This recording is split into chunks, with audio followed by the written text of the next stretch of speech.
तो good evening guys. तो मैं आज आपके लिए एक प्रबल मारक वाला वीडियो लेके आई हूँ।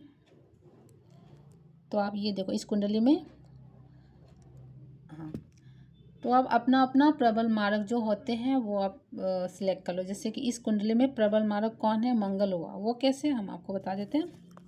ये मिथुन लगन की कुंडली है और इसमें जो सेकंड हाउस होते हैं, 6 हाउस होते हैं, 8 हाउस होते हैं, 11 होते हैं, 12 होते हैं। ठीक है, ये सब प्रबल मारक का स्टार्ट है और 7 हाउस भी, सॉरी।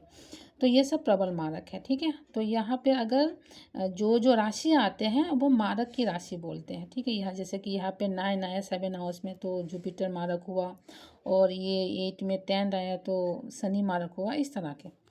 तो इस कुंडली में जो है, इसमें मारक तो बहुत आया कि मून है मारक, एक है मंगल है, जुपिटर भी है, शनि भी है, ठीक है, और शुक्र भी है। तो बहुत सारे मारक आए। तो इसमें आप देखो कि दो दो जो दो राशि होते हैं बहुत सारे ग्रहों की, तो इसका एक ही मालिक होता है।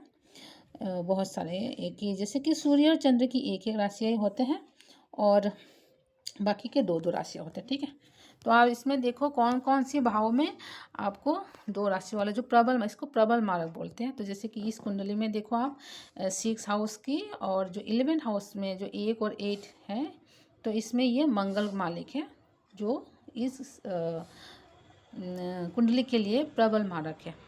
तो और बैठा भी किसके साथ है, उठ राहु, हालांकि मून भी है, तो राहु के मतलब, और बैठा भी दो सेकंड भाव में। ठीक है, तो ये मारक मतलब प्रबल मारक से तो ये और भी ज़्यादा मारक हो गया। ऐसा होता अगर ये केंद्र में होता, ठीक है, अगर ये केंद्र में बैठ जाता, त्रिकोण में बैठ जाता, अच्छे भाव में बैठ जाती है, तो ये जो मारक की प्रभाव है वो थोड़ा कम हो जाता। लेकिन इसमें और भी प्लस कर दिया इस सेकंड भाव में बैठ के, क्योंकि ये भी एक प्रबल मारक जो है वो और भी जाके मारक हो गया। तो हम इस दशा को कैसे आप वो देखोगे कि मंगल की दशा आप कैसे जाएगा। तो आप ये देखो अपनी अपनी जो कुंडली है प्रबल मारक देख लो आप।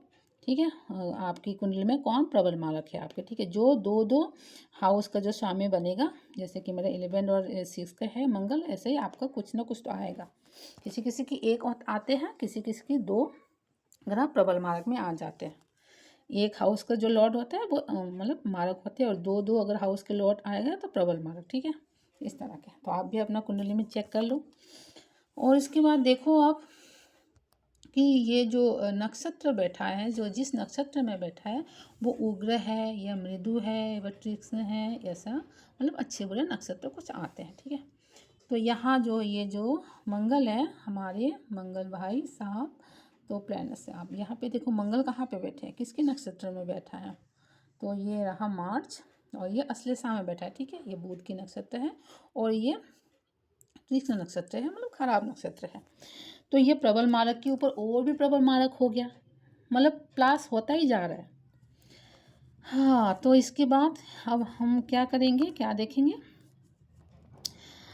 अब और देखेंगे इसके साथ कौन कौन बैठा है, कौन सी शुभ ग्रह की प्रभाव है, कौन सी अशुभ ग्रह की प्रभाव है इसके साथ। तो आप देख सकते हैं ये शुभ ग्रह की, इसमें तो शुभ ग्रह साथ ही बैठे हैं, शुभ और अशुभ दोनों हैं। राहु और मून साथ में बैठे हैं, हालांकि मून नीच का है, तो इक्वल हो गया। ठीक है, मंगल भी है तो वो मून भी है और राहु भी है। तो आप फिर आप अब नवांश में चेक करो कि ये कहाँ बैठा है। ठीक है, ये तो प्रबल मारक से ऊपर तो है, मतलब बहुत ही ज़्यादा प्रबल मारक है। और सब नवांश में चेक करिए कि ये किसकी राशि में बैठा है। तो आप देखो ये 10 मतलब शनि की राशि में बैठा है। ठीक है, और आप इधर आके देखो ये जो शनि है आप कहाँ के लॉर्ड है। तो आप देख सकते हो शनि कहाँ के लॉर्ड है, एक 8 की है, एक भाग्यस्थान के 9 का है। ठीक है, तो ये 8 की भी है तो और भी प्लस हो गई। तो ऐसे इस जो मंगल की दशा जाएंगे, इस जिनका भी चार्ट है ये बहुत ही खराब जाएगा।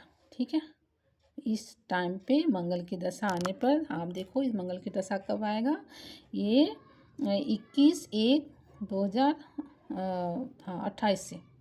ठीक है, 21/1/2028 से स्टार्ट होगा और ये 35 तक चलेगी ये मंगल की दशा। ठीक है, तो ये खराब जाने वाले हैं। ऊपर से आप देखो, ऊपर से आप देखो तो इससे मतलब कुंडली में, हमारे कुंडली में ऐसे बचने के तरीके भी दिया जाता है। तो आप देखो, आप हम ढूंढेंगे कि हम बचेंगे या नहीं, किस तरह का होगा।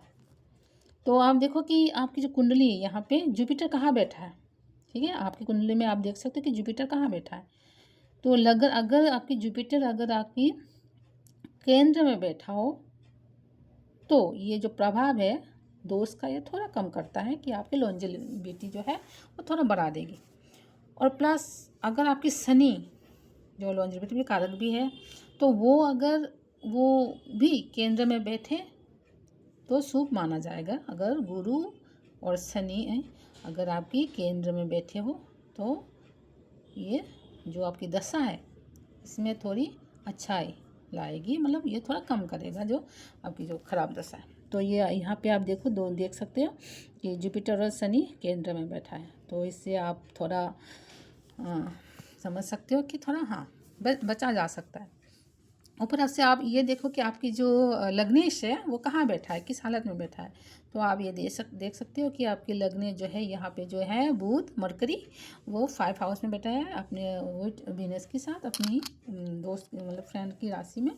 अच्छा, मतलब पोजीशन अच्छा है। हालांकि ये थोड़ा डिग्री वाइज थोड़ा कम है, फिर भी चलेगा, पर अच्छा बैठा है। तो इससे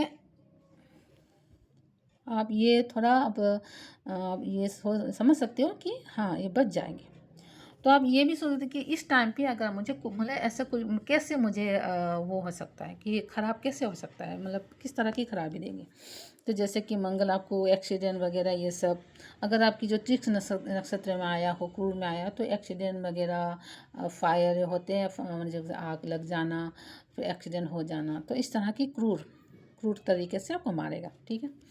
तो और इसकी वजह से आपको कहाँ कहाँ पर इफेक्ट आ सकता है। तो आप देखो कि आपकी जो ये मार्केट है वो कहाँ बैठा है, किस हाउस में बैठा है। तो यहाँ पे देखो आप सेकंड हाउस में बैठा है, और इसकी जो नक्षत्र की लॉर्ड है वो कहाँ बैठा है, वो बुध यहाँ 5th हाउस में बैठा है। तो ऐसा जब भी इसका दशा चलेगा तो आप ये जान सकते हो कि सेकंड हाउस किस किस को इंडिकेट करता है, कि आपकी धन को, आपके कुटुंब को, आपकी वाणी को, आपके मुंह को रिप्रेजेंट करता है। तो इसी की ही कुछ, जैसे कि आपके धन हानि हो जाना, आपकी इष्ट कुटुंब में कुछ हानि हो जाना, इसी सब में कुछ ना कुछ मतलब खराबी आएंगे। और इधर आप पंचम स्थान पे भी आप वो कर सकते हो, ज्वाइन कर सकते हो कि इसी की, जैसे कि शिक्षा का भाव होता है, बच्चों का होता है, तो इसी में। और अगर आपकी बॉडी के हिसाब से वो करो तो आप कमर ये सब आप हिसाब कर सकते हो, पेट के नीचे कमर, तो यहाँ पे कुछ चोट एक्सीडेंट वगैरह अगर होए तो यहाँ पे लग जाना, ये ऐसा कुछ, तो यहाँ पे प्रॉब्लम आएगी। तो आप अपनी अपनी जो अपनी खुद की कुंडलियाँ हैं, तो आप ये पहले ये वो डिफाइन करो कि कहाँ आपकी जो प्रबल मारक है वो कौन है, कहाँ बैठा है, किस तरह से बैठा है, कैसे जाएगी। तो आप अपनी ये प्रबल मारक की दशा कैसे जाएगी आप इस तरह से निकाल सकते हो। धन्यवाद।